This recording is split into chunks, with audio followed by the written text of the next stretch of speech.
Have you ever wanted to control your iPhone or iPad using just your eyes? With iOS 18, it's now possible.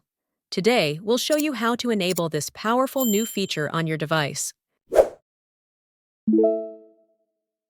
Start by opening the Settings app on your device.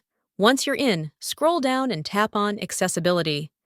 In the Accessibility settings, you'll find an option called Eye Tracking. Let's open it. Here at the top, tap to enable this feature. Before you can start using eye tracking, your device will need to be calibrated to recognize your eye movements.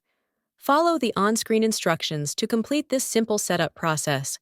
You can tweak settings like sensitivity and tracking speed to suit your preferences for a more comfortable experience. Keep in mind that not all apps currently support eye tracking. Look for apps that are optimized for this feature. And that's it! You've successfully enabled eye tracking on your iOS 18 device. This feature can be a real game changer, especially for users with limited mobility. If you have any questions or run into problems, leave a comment below. And don't forget to like, subscribe, and hit the notification bell for more tech tutorials.